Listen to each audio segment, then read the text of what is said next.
Hey there, this is Digital Micro, and I want to welcome you to the Digital Micro Trading Journal, where we day trade for ROI. No trade recommendations, it's just a trade journal, and this is about day trading setup for the first day on the new week, new month, new quarter. Day trading setup 10/3/22. I appreciate you guys stopping by. Hit the like, notifications, subscribe.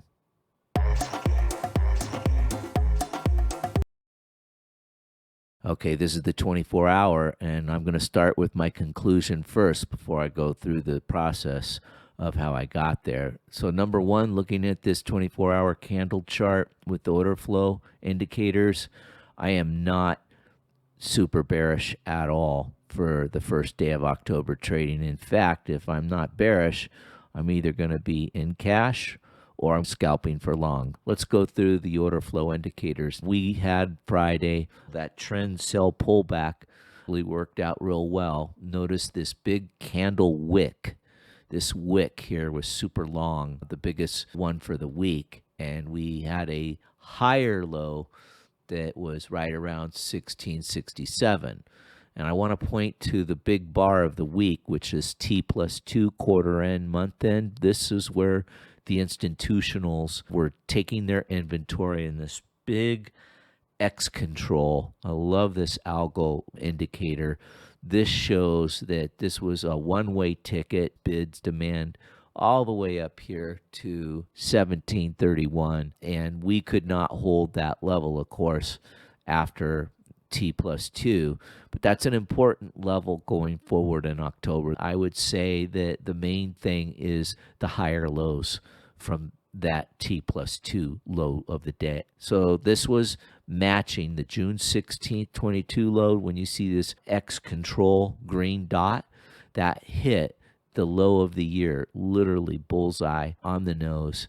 So I think possibly we have a good shot, unless we have really disappointing earnings or something worldwide happen out on the outside to impact prices. There's a good shot that this June 16th low could be good low for the next few weeks, possibly even the year. But again, Friday we closed with, again, a higher low. Order flow indicators. Number one, the indicators on the MBOX histogram have on the last 2 days been above zero barely, but they've been in the red zone, but buyers have been absorbing sellers, so we didn't go below the zero. So there's an imbalance there, but it's to the bullish side. Cumulative sell is happening. It is not going away, but higher lows. It's just marching up. And then the last thing is the pace. The pace of the buying and the selling here was this last T+2 day. And you see the green, it really got up there, but then nothing. So that just shows you people aren't in a hurry on the M2K Russell 2000 to sell the kitchen sink here. I'm looking to be bullish here for Monday on scalps only, day trading only, based on this 24-hour.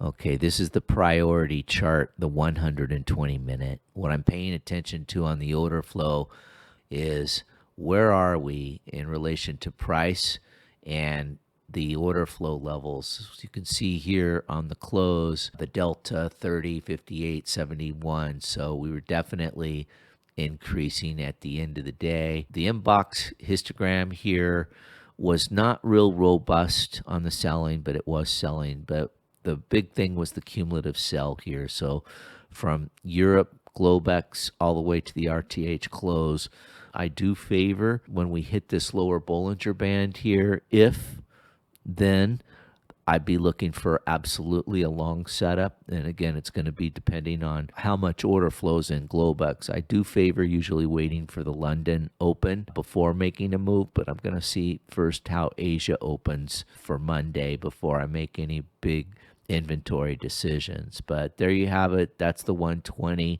It gives me some reference, and I'm making a journal note here that I do favor being long here if it's the right price and the order flows lining up. So this is a zoomed out on my Hamarenko trigger chart. I use this a lot. If I'm going to make a trade, I'm looking at this to the tick. And what was interesting is look at this real robust selling here on the inbox. So you could see right at the close here, a few minutes before, we really extended down for the RTH system. However, where price was, we were definitely on the lower standard deviation Keltner, but you would think it'd be price a lot lower. So to me, that's a lot of effort with modest results. So I'm going to pay attention to the order flow in the Globex and the RTH, and really going to rely on the order flow inbox here. The histogram really helps out on seeing the bang for the buck. So there you have it. Bias is scalping long, being patient, waiting for the trade setups, and looking at multiple time frames, price structure, order flow, location.